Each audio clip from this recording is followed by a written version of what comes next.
وإنا إليه راجعون. الله أونا حريسته وحاد ظهورنمدي maanta ku geeriyooday isbitaal ku yaala magaalada Addis Ababa ee caasimada dalka Itoobiya. abwaankii caanka ahaa ee qaranka Soomaaliyeed abwaan Maxamuud Cabdullaahi Ciise Sangub oo maalinnimadii shalay ahayd qalliin lagula sameeyay isla isbitaalkaasi ku yaala magaalada Addis Ababa ee uu maanta ku geeriyooday. الله أونا حريسته أبوان محمود عبد الله عيسى سنجب أوها أبوان كي قرن كالصوماليات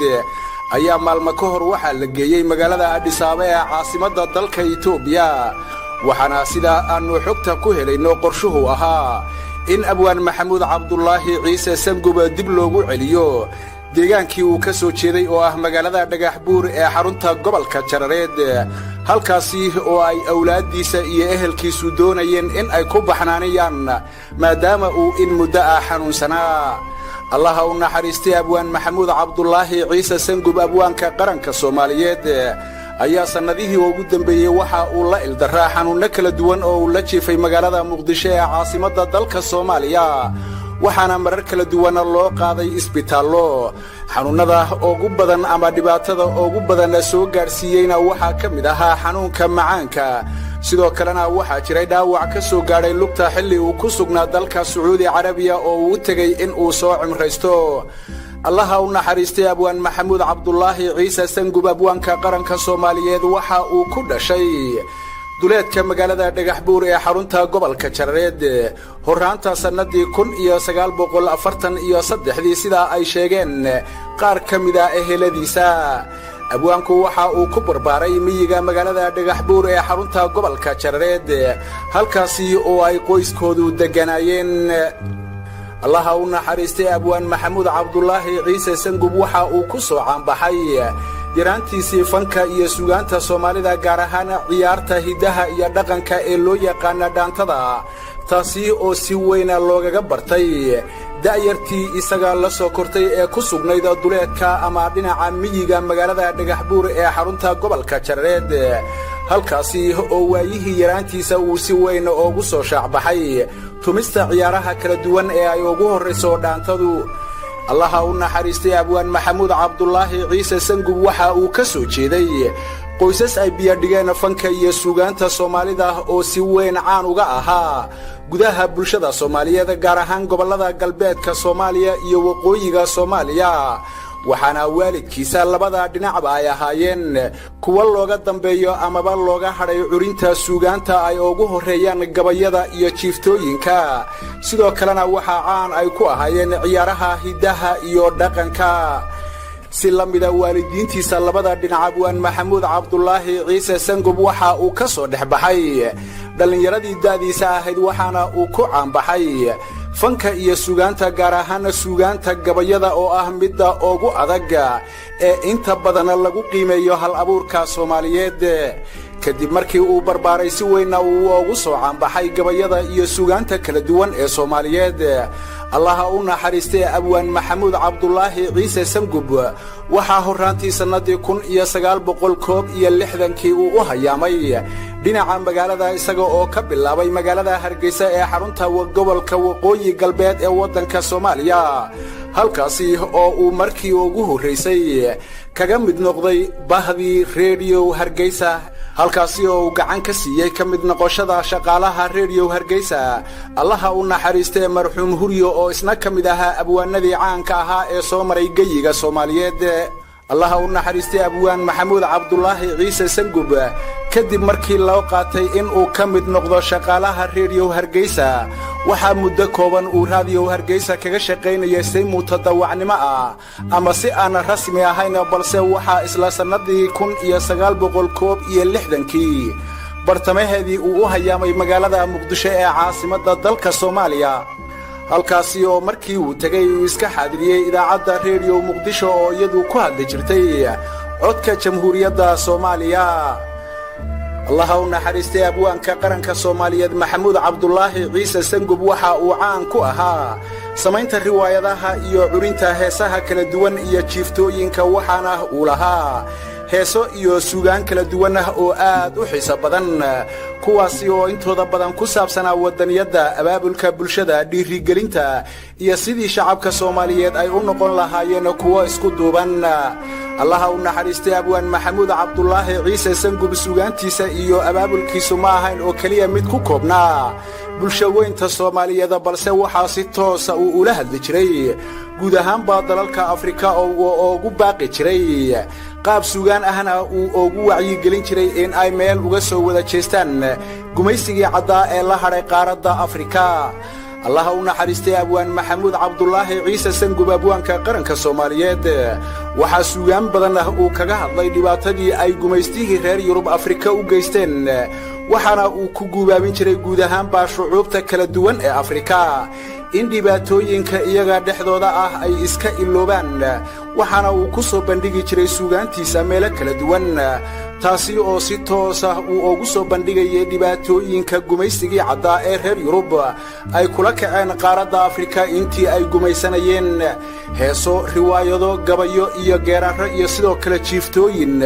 iyo hadal caadi ah waxa abwaan maxamuud cabdullaahi ciise sangub kor iyo hoosba uu ugu sheegay ummadda Afrika in ay noqdaan kuwa ka fakara danaha qaaradda Afrika iyo sidii ay u noqon lahayd qaaradda Afrika mid ka soo kabata dhibaatada gumaysigii caddaa ee reer Yurub uu u geystay marka aynu fiirino suugaantii kala duwaneed ama dhinaca riwaayadaha abwaan maxamuud cabdullaahi ciise sangub waxa uu sameeyay riwaayadaha iyo heesihii ugu caansanaa geyiga Soomaaliyeed waxaan ka soo qaadan karaa amaba aan halkan jeclahay in aan idinku soo gudbiyo qayb kooban oo kamid ah riwaayadihii uu sameeyay abwaan maxamuud cabdullaahi ciise sangub waxaana kamid ah riwaayadii xorriyo waa maadays adduunyadu dadkuna way matalayaan qabrigii jacaylka xuskii jacaylka xuud baa jacayl liqay garima ka baxda nimba tacabkii tolay kaamaal iskuma qaddo xaajo ugub geediga kala lumay yaxaas dhagaduuba halkay qoontu taala dhakhtarkii qaliwa ummad wada qorqodo ahaan wax u qayb leeyahay qabyo cakaaro ummad wada siyaasiya sidee loo dhaqaa iyo riwaayado iyo filimo badan oo aanan halkan ku soo koobi karin balse inta badan ummadda Soomaaliyeed ay wada xasuusato allaha u naxariistay abwaan maxamuud cabdullaahi ciise sangub waxaa tan iyo yaraantiisii uu qayb ka ahaa halgamadii kala duwanaa ee soo maray shacabka Soomaalida ogaadeenya waxaana af iyo adinba uu si toos ah uga qayb qaadan jiray sidii loo xoreyn lahaa guud ahaanba geyiga Soomaaliyeed ee ku jiray gacanta gumaysiga Itoobiya iyo gacmaha kale abwaan maxamuud cabdullaahi ciise sangub cod dheer iyo mid gaabanba waxa uu shacabka Soomaaliyeed meel kasta oo ay joogaan uu ugu baaqi jiray in ay u midoobaan sidii ay u xoreyn lahaayeen geyiga Soomaaliyeed ee gacmaha gumaysiga ku jira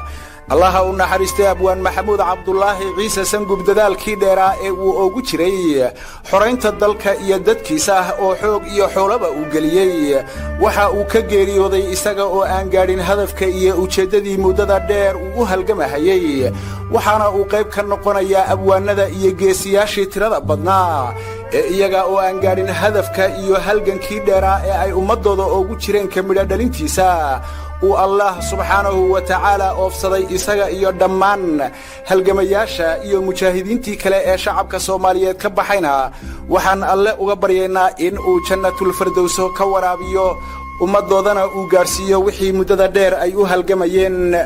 abwaan maxamuud cabdullaahi ciise sangub markii uu burburay qarankii Soomaaliyeed waxa uu ka mid noqday shacabkii Soomaaliyeed ee dibadda dalka u hayaamay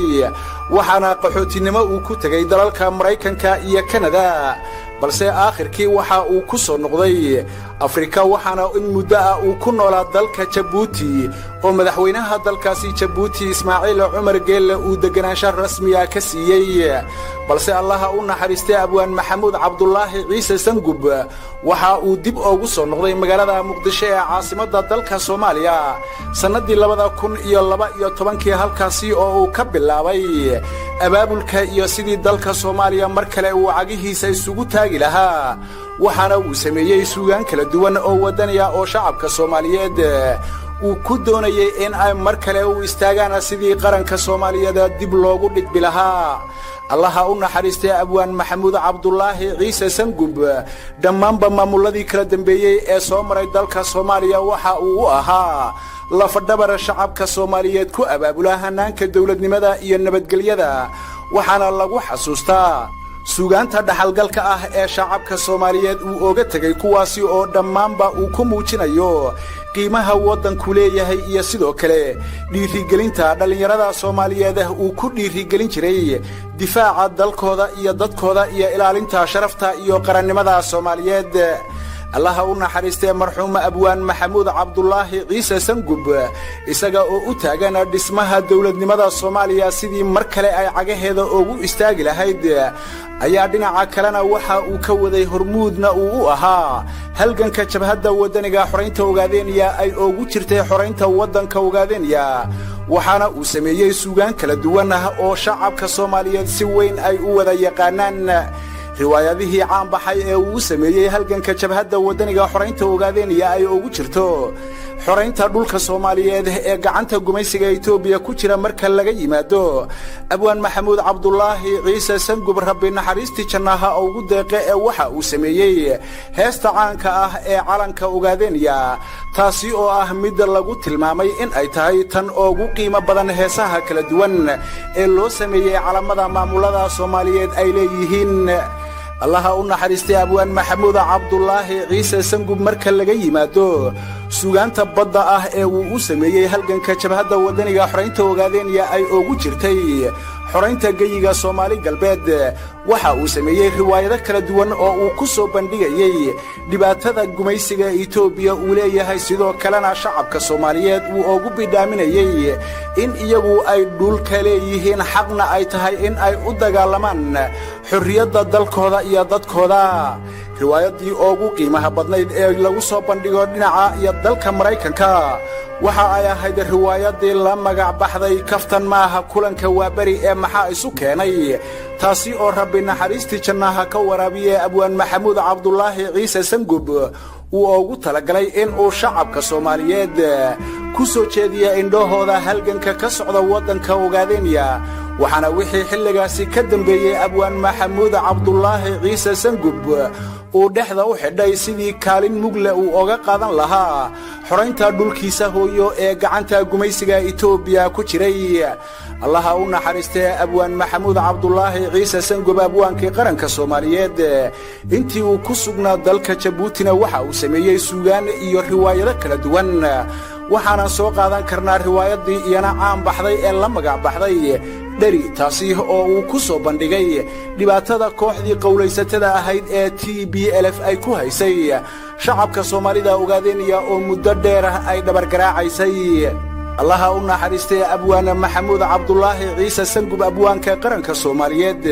waxa guud ahaanba ummadda Soomaaliyeed uu oga tagay dhaxal dahabi ah, waxaana hubaala in guud ahaanba shacabka Soomaaliyeed ay u hayaan abaal lama ilaawaana, kaasi oo aanay jirin si ay ku gudi karaan kaliya in ay u duceeyaan allana uga baryaan in uu qabriga u waasiciyo kana dhigo marti la jecel yahay oo ka mid noqda kuwa Allah subxaanahu wa ta'ala uu raxmadiisa ku daboolo.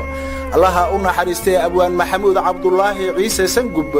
taariikhdiisa halkan kuma soo koobi karo. inna lillahi wa inna ilayhi raajicuun.